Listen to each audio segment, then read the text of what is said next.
Hello guys, this is UniversalGiant and welcome back for more of Let's Play Pokémon SoulSilver.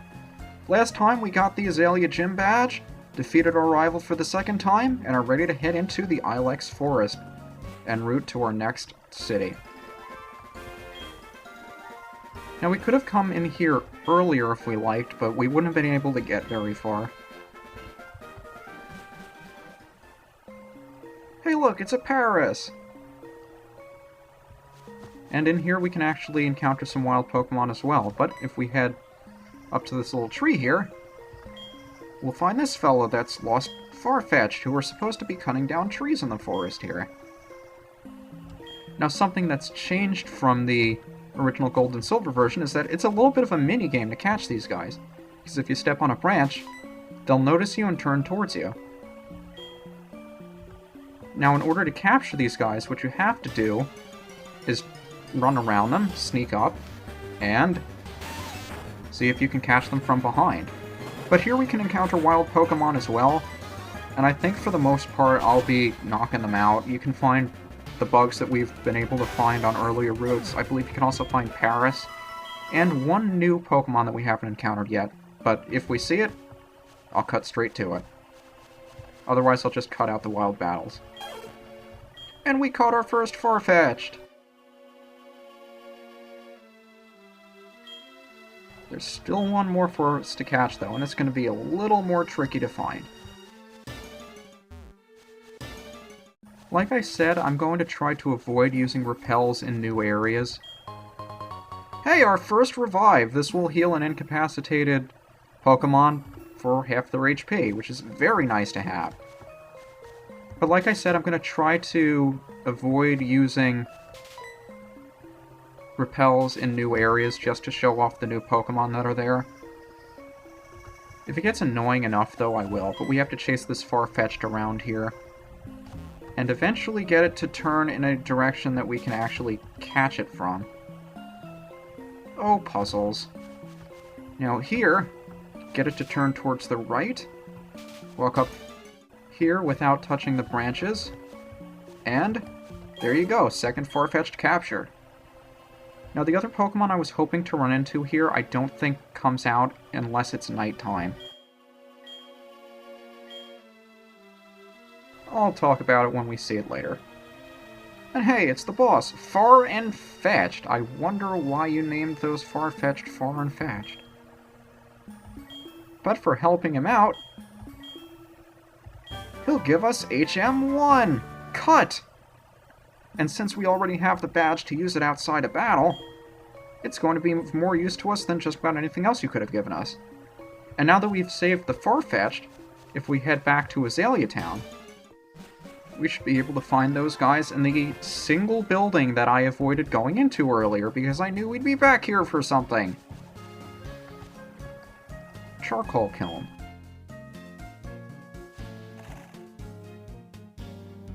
And for helping these guys out, this fellow over here will give us the charcoal that he produces. And charcoal is one of those hold items that powers up the types of certain moves, similar to how the Hearthstone powers up rock-type moves, Miracle Seed for grass-type, Poison Barb for poison-type. Charcoal powers up fire-type moves.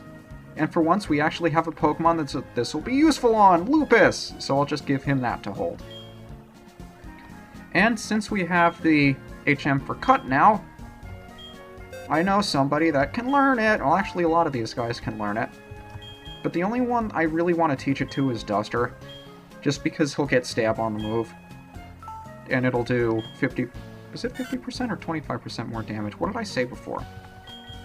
But there's no real need for us to have Foresight, because I'm not going to send in Duster on a Ghost type anyway. And I believe that's his strongest move now. So I guess we'll rearrange his moves a little bit. So switch it up with Scratch. Even though it's only 95% accurate, its base power is 10 stronger, so there's no reason not to go with it. And you know what, since we're not going to find anything too interesting in the Ilex Forest, I think I'll stock up on a few more repels. So let's head straight through the Ilex Forest, hopefully a little bit faster now that we're using repels. Like I said, I'm generally not a fan of using them, especially in places like this where I don't think the encounter rate is very high.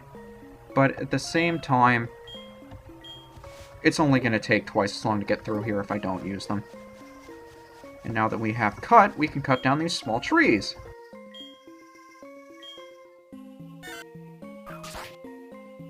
Now up here we'll find the Ilex Forest Shrine. There are a couple of special events that are triggered over here. I'm going to save showing those off until the very end, maybe a bonus episode after the finale, which will be a ways off. But I do intend to show off as many of the secret events in this game as I possibly can. It just won't be for a little while. Watch out for falling items. No, the items have already fallen, and if you know where to look, usually they're pretty easy to spot. If a space looks suspicious, or maybe it's just hiding behind a tree. I thought most of these were hidden items that you couldn't see. So let's keep on going. I see a man over there. I don't know how to get to him from here, though. Maybe we have to go around to get him. Hey, a super potion! Haven't checked up on you in a while, Lupus. How you feeling? Oh, I should be doing that too. Every once in a while we should just take a little time to enjoy the scenery. Maybe kick back and relax. What's that guy doing?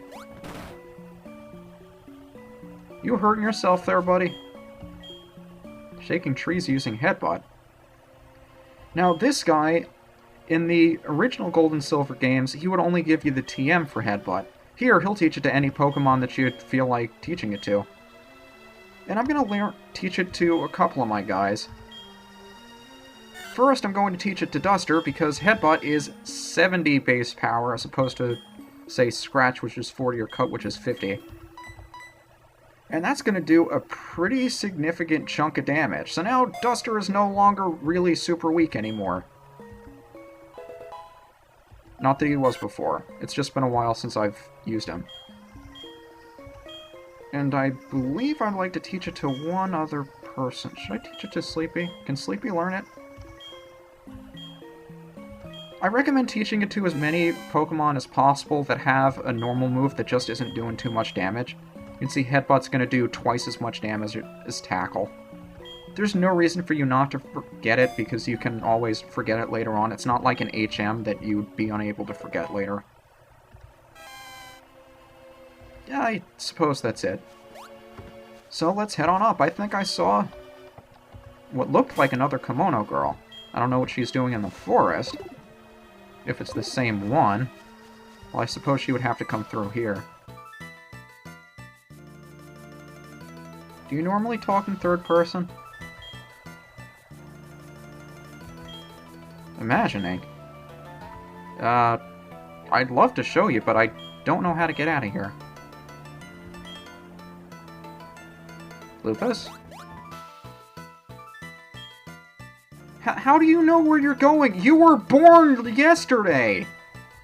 Or in game time an hour ago! How do you know where to... Sixth Sense? Lupus, you're starting to scare me. Oh well, there's another item just sitting here for the taking. An Ether! Now this is the first of its kind we've run into that will restore PP for certain moves. So if we select a certain move for a Pokemon and use an Ether on it, it'll restore 10 of that PP to that particular move. It's usually really helpful to have if you have a move that only has a certain amount of PP. Since most of the moves that we have now have a lot of PP, it's not going to be a problem. But it may be later on, so it's usually good to hang on to those. And if we talk to this lady behind the counter with her Butterfree, she'll give us TM12! It's Taunt. Now, Taunt is a very interesting move. It's also very situational. but if you use it on the opposing Pokemon, they'll be taunted into a rage that only allows them to use moves that attack you, as opposed to, say, healing moves or status-inflicting moves for 2 to 4 turns. Again, very situational. I'm not a big fan of it. And now that we have Headbutt, before we continue further up the route here, I'm actually going to go back through the Ilex Forest and backtrack to Azalea Town, so I'll meet you guys there.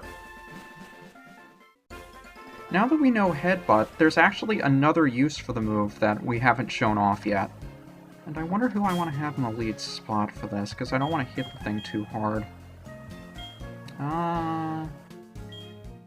Duster, I guess. Why not? Because now that we have the move Headbutt, we can actually headbutt trees. And depending on where we are, we can encounter certain other kinds of Pokemon. I'm going to be looking for a particular one. It may take a while to find, but I'm just going to keep at it for however long it takes. There's usually like one tree around here that I really have good luck finding, this guy. But it may not be over here. I forget where it is. It may change between games. But some of these trees, I usually have much better luck finding them. Come on, Duster. Bring home a biggin.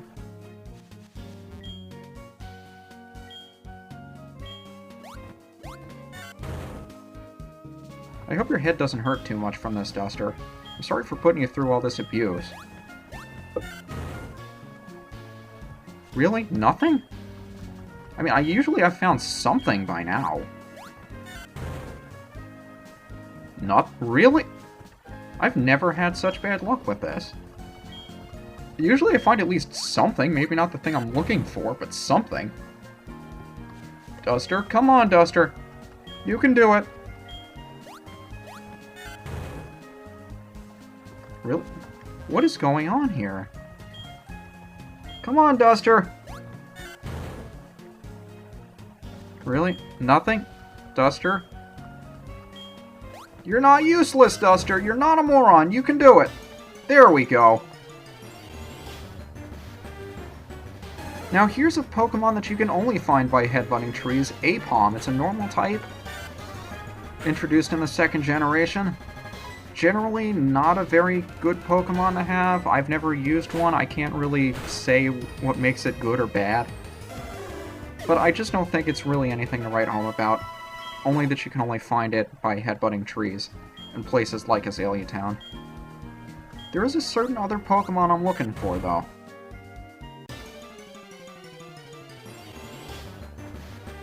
Hey, we finally found one! Heracross, bug fighting type. Now this is one that I've wanted to use for a very long time. Unfortunately, I don't know if I'll be able to hit it softly enough that I don't accidentally knock it out.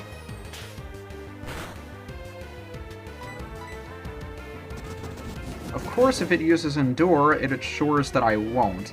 Endure is one of those moves that if you use it, your HP will only be knocked down as low as 1. Now, I'd very much love to catch this thing in a Premier Ball. Again, it has the same catch rate as a regular Pokeball, it just looks pretty. Now, Heracross has a fairly low catch rate, so it's not very likely I'll catch it in the first few balls.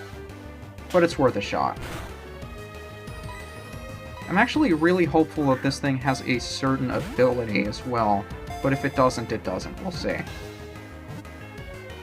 I just really, really like to catch this thing in a Premier Ball. And based on how low its HP was and the fact that Endure didn't trigger, I'd say it's up down to 2 HP, so it's really weakened. It shouldn't be causing that much of a problem, but it has a fairly low catch rate to begin with, so I anticipate it being a bit of a problem. I did get a couple of more Pokeballs, though, in case of this situation, so I suppose we'll just speed up until we catch this thing.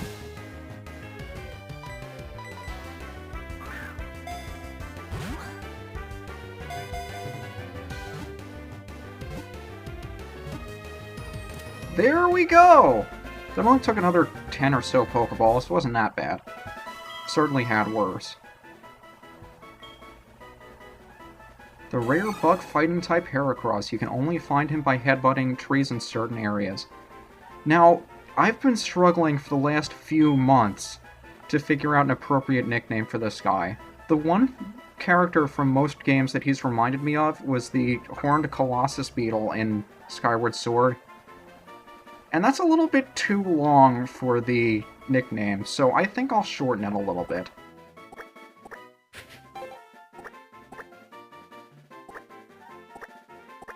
Horned Colossus Beetle.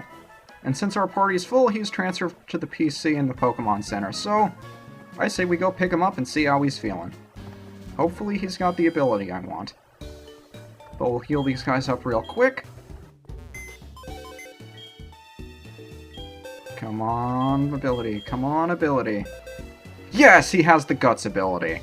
Now what Guts does is it raises the strength of your attacks, I think by either 25 or 50%. If you have a status infliction, like poison, burn, paralysis, you'll do additional physical damage, which is very nice because HC Beetle is a physical attacker. So let's pull this guy out for PC in exchange for Togepi. I'm sorry that the only screen time you got was Death Fodder, but oh well. And move him up to the first slot in our party. Oh boy, glitching! Yeah, this'll happen on occasion. This is why I use this particular emulator, because if I use the other one, a glitch like this would freeze the game and I wouldn't be able to save. So, now that we have our newest party member, it's time for us to move on. But can we make it through the Ilex Forest to reach Goldenrod City? Will I regret nicknaming this guy after a Let's Player who I can only do injustice to by putting his name in the same sentence as my own? Find out next time on Let's Play Pokémon SoulSilver! This is UniversalGiant, signing off. Have a good day. Oh god, what have I done?